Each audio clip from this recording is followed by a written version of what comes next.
एक दिन सुंदरी कौवी घर आती है। मैंने सुना है तेरा पति इस बार भी आलू बेचने नहीं गया। क्या हुआ?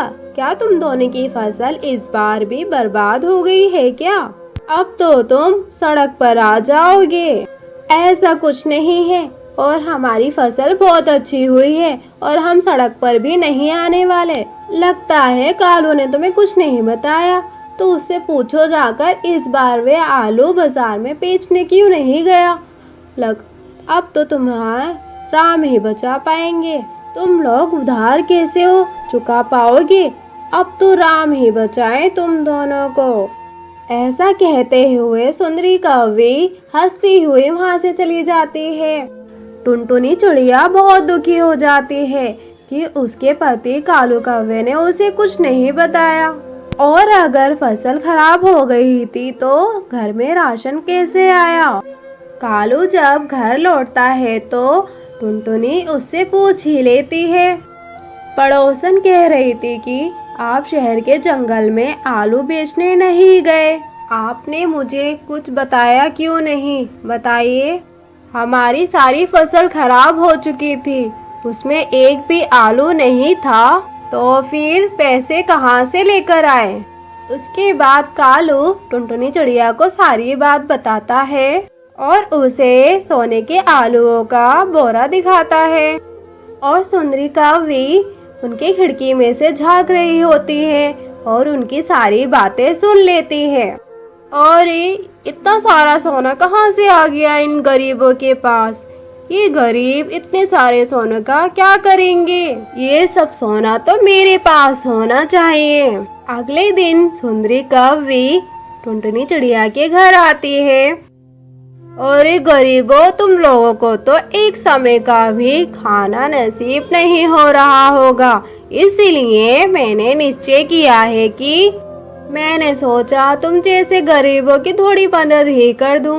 इसीलिए आज दोपहर तुम्हारी दावत है, जरूर आना। कालू और टुनटुनी को सुंदरी की बातें सुनकर बहुत हैरानी होती है, पर फिर भी वे दोपहर में खाना खाने के लिए पहुंच जाते हैं। सुंदरी कौवी टुनटुनी और कालू का अच्छे से वेलकम करती है और उनको खाना भी तरह तरह का देती है।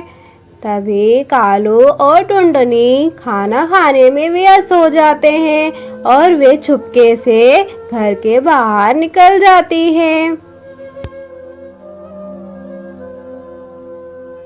और वे टुनटुनी के घर पहुंच जाते हैं और चुपके से सोने के आलू निकालने लगती है। पर जैसे ही वे आलू को हाथ में लेती है, वे पत्थर बन जाता है और वही पत्थर उसके पैर पर गिर जाता है। आह, मेरा पैर! सुंदरी कौवी की आवाज सुनकर कालू और टुनटुनी अपने घर वापस आते हैं तो वो देखते हैं कि सुंदरी कौवी क्या करने की कोशिश कर रही थी। तभी मैं सोच रही थी, जिसने हमें कभी दावत पर नहीं बुलाया, आज वो हमें तरह तरह के भोजन क्यों परोस रही है। ये हमें उधर उलझाकर रखना चाहती थी ताकि हमारे सोने के आलू चोरी कर सके। अरे, पर इसके छूते ही आलू पत्थर में कैसे बदल गया? इस सुंदरी ने लालच में आकर हमारे आलू को चोरी करने की कोशिश की है, तभी आलू पत्थर में बदल गए। उसको जीवन धन दौलत की कोई कमी नहीं है, उसके बाद भी इसको संतुष्ट नहीं है। दूसरों के धन दाने पर इसकी नजर आ जाती है, तभी हमारे सोने के आलू पत्थर में बदल गए। जी कालू, आप सही कह रहे हैं, लेकिन कालू, इन आलूओं को अगर हम घर में रखते हैं तो मुसीबतें बढ़ती ही रहेंगी। हम ऐसा करते हैं कि अपनी ज़रूरत के हिसाब से आलू ले लेते हैं और बाकियों को वहीं ज़मीन में ही गाड़ देते हैं। शायद इससे किसी और की जरूरत पूरी हो जाए। तुम ठीक कहती हो टुनटुनी, हम ऐसा ही करते हैं। कालू कौवे के आंसुओं से सोने के आलू प्रकट हुए, क्योंकि कालू बहुत ही मेहनती और ईमानदार था। उसने काफी मेहनत की थी, इसी वजह से उसे सोने का आलू मिला। वहीं लालची सुंदरी कौवी बस दूसरों की मेहनत का फल खाना चाहती थी। वहीं लालची सुंदरी कौवी बस दूसरों की मेहनत का फल खाना चाहती थी।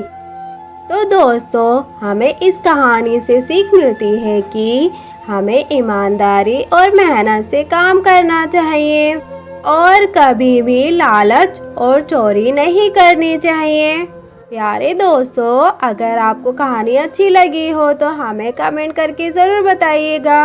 और हाँ दोस्तों, अगर आप इस चैनल पे नए हैं तो चैनल को सब्सक्राइब और वीडियो को लाइक ज़रूर कीजिएगा। धन्यवाद दोस्तों।